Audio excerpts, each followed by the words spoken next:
바르셀로나는 이번 시즌 또다시 챔피언스리그 결승에 오르지 못했고 리그 우승 트로피만 손에 든 채 씁쓸한 웃음을 보였습니다. 라이벌 레알 마드리드의 몰락이 이어진 이 시즌이야말로 그들에게 있어 트래블이라는 고지에 다시금 오를 수 있는 적기였겠으나 발베르데의 패착이 이어지며 끝끝내 더블조차 이뤄내지 못했죠. 내심 기대했던 바르셀로나 팬들에겐 큰 충격으로 다가왔을 겁니다. 이 와중에 발베르데의 유임 소식까지 들려온 건 그들을 더욱 당황하게 만들었을 거고요. 바르셀로나가 굉장히 유리한 상황에 놓여 있음에도 발베르데는 이를 온전히 살리지 못했습니다. 챔피언스리그 결승이 어디 쉬운 무대냐 라고 누가 물어본다면 절대 아니라고 단언할 수 있겠지만 발베르데는 챔피언스리그의 난이도와는 관계없이 절망에 가까운 경기력으로 팀에게 탈락이라는 결과물을 안겨주었습니다. 이번에야말로 경질이 현실이 될 것만 같았습니다. 하지만 그렇지 않았죠. 제가 비록 바르셀로나의 팬은 아니지만 그래도 이해를 좀 해보자면 아무래도 바르셀로나에 맞는 적임자를 찾지 못한 게 아닌가 싶어요.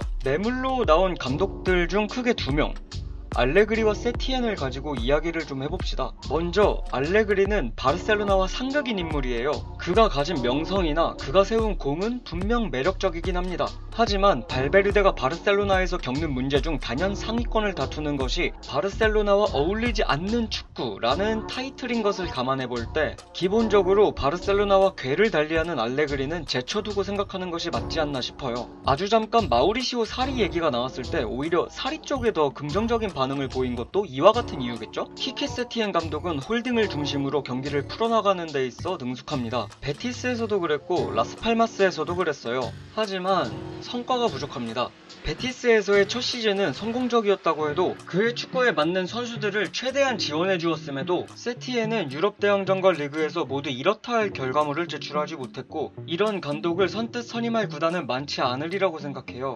이런 상황에서 보드진의 발베르데 유임이 그렇게까지 이해가 되지 않는 것은 아닙니다. 다만 이번 시즌이 그에게 주어진 마지막 기회이지 싶습니다. 발베르데는 2시즌 동안 발전하는 듯 제자리에 머물렀어요. 바르셀로나에 맞는 축구를 하는 것 같다가도 뜯어보면 이와 상반된 경기를 펼치면서 팬들의 원성을 불러일으켰죠. 발베르데는 언제나 현실과의 타협을 원했습니다. 내가 이만큼 양보할 테니 당신도 이만큼은 양보해달라, 뭐 이런 식으로 말이죠. 하지만 축구는 거래가 아니에요. 상대팀은 이 제안을 받아들일 필요도 없으며 그럴 이유조차 없습니다. 바르셀로나는 언제나 확실함이라는 키워드와 어울리는 팀이었어요. 늘 능동적으로 경기를 풀어나갔고 그러면서 자신들의 단점을 장점으로 덮는 그런 팀이었죠. 그러나 발베르데가 단점을 감추기 위해 상대팀에게 혹은 현실과 타협을 갈망한 순간 팬들의 지지가 계속되기는 어려웠습니다. 공격은 최선의 방어라는 말이 있습니다. 이 말이 가장 잘 어울리는 스포츠가 축구죠. 볼을 소유할 수만 있다면 상대에게 있어 공격 상황을 제공하지 않을 것이고 이것은 가장 확실한 수비에 해당하니까요. 만약 더 높은 위치에서 공격을 이어나간다면 상대는 더 낮은 위치에서 공격을 행해야 하고 이로써 상대에게 더욱 불확실한 공격 환경을 제공할 수 있습니다. 발베르데는 이에 대한 확신이 덜해 보였던 감독이에요. 늘 한 발자국 나아간 이후엔 다시 한 발자국 물러서며 상대에게 여지를 주었죠. 어떨 때에는 아예 나아가지도 않고 상대 역시 다가오지 않기를 바랬습니다. AS 로마와의 2차전에서 바르셀로나는 매우 수동적이었습니다. 압박을 통해 상대의 볼을 탈취하려고 하기보다는 수비 라인을 뒤로 무르며 두 줄 수비에 가까운 모양새를 펼쳤고 공격에 있어선 패스를 통해 전방으로 이동하는 것이 아닌 전방으로의 긴 롱패스를 통해 최대한 효율적인 공격을 도모했죠. 아틀레티코 마드리드가 두 줄 수비로 한때 이름을 날릴 수 있었던 이유는 수비라는 행위가 철저히 수동적임에도 그들은 그 안에서 최대한 능동적으로 상대를 유도했기 때문입니다.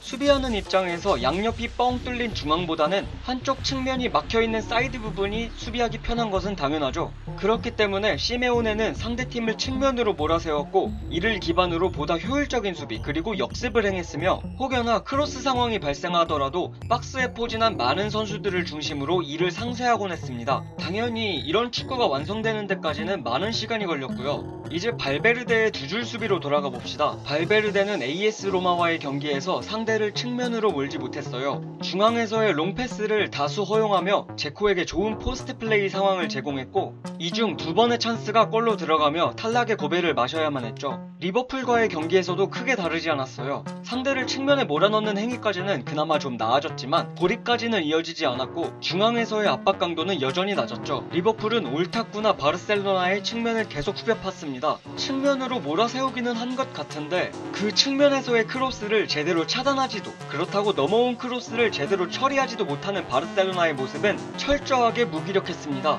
마치 남자애한테 여자 옷을 입히면 축 처지는 그런 느낌? 물론 선수단에 문제가 없는 건 아닙니다. 분명 발베르데가 가지고 있는 전체적인 틀을 구성하는 능력은 인정할 만합니다. 가진 스쿼드로 최적의 효율을 내는 데에 있어 좋은 감독이며, 네이마르가 떠난 후 이니에스타와 덴벨레로 구성했던 442는 가히 박수를 쳐주고 싶을 만한 업적이라고 생각해요. 실제로 주요 경기들을 제외하면 이렇게까지 나쁜 평을 듣지는 않았을 것 같습니다. 그를 향한 비판 중에는 분명 선수들의 미스를 감독의 탓으로 돌려버리는 경우도 있었거든요. 예를 들어 일반적인 수비 상황이 아니라 볼 소유권을 가지고 있는 상황에서 미스 때문에 만들어지는 역습 상황까지 발베르데의 패착으로 몰고 가는 것은 너무 가혹했습니다. 지금 바르셀로나의 측면은 매우 좋지 않은 상황입니다. 때문에 올 시즌 라리가의 많은 팀들은 바르셀로나를 상대할 때 그들의 좌측, 그러니까 자신들의 우측을 매우 견고하게 형성하여 메시와 알바, 이른바 메알단의 확실한 루트를 제거하고자 했습니다. 이 패턴에서 나오는 공격은 알고도 막기 어려웠으며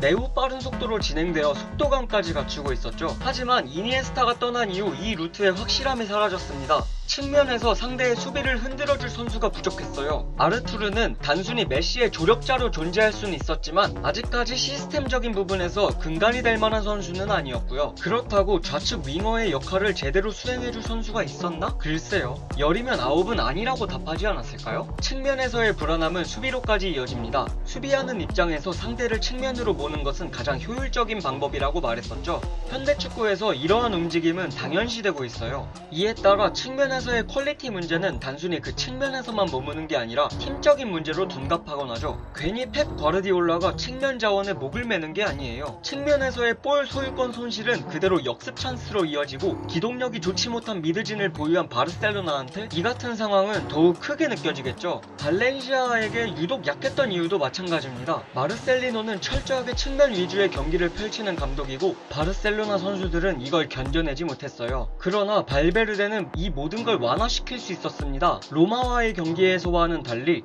리버풀과의, 그리고 발렌시아와의 경기에서는 변화를 가져갔어야죠. 특히 리버풀과의 경기에서 한 골을 실점한 이후에도 일관된 태도를 보인 건 최악이었습니다. 두 골을 추가로 허용한 다음에도 세메두와 세르지를 측면에 동시에 기용하며 반쪽짜리 측면을 만들었죠. 그는 전혀 달라지지 않았습니다. 제가 바르셀로나가 일단 그를 유임한 것에 대한 이해의 입장을 펼친 것도 바로 이런 부분 때문이에요. 어차피 어중간한 감독을 데려오게 되면 지금하고 비슷하게 발베르데 시즌2, 시즌3 이런 거 찍을 거거든요. 그럴 바에 계속 팀이라도 맡고 있고 라커룸 쪽으로 문제는 안 터지는 발베르데를 안고 가겠다 이거 같아요. 이렇게 생각해보면 또 바르셀로나가 정말 병적으로 그들의 내부인을 원하는 이유가 이해가 갑니다. 그나마 희망적인 것은 어쨌든 바르셀로나가 측면 퀄리티를 높이기 위한 영입에 착수했다는 거죠. 그리고 시즌이 시작되면 발베르데는 언제 그랬냐는 듯 팀을 정상 궤도로 올려놓을 겁니다. 스쿼드에서 가장 효율적인 것들을 뽑아내는 건 기가 막히게 잘하거든요. 문제점들을 보완해줄 선수들을 대거 영입했을 때 발베르데가 180도 달라진 모습을 보여줄 수도 있어요. 하지만 진정한 문제는 그가 위기를 직면했을 때 드러날 겁니다. 항상 위기의 상황에서 제대로 헤쳐나오는 걸 본 적이 없거든요. 그는 과연 그에게 주어진 마지막 기회를 제대로 살릴 수 있을까요?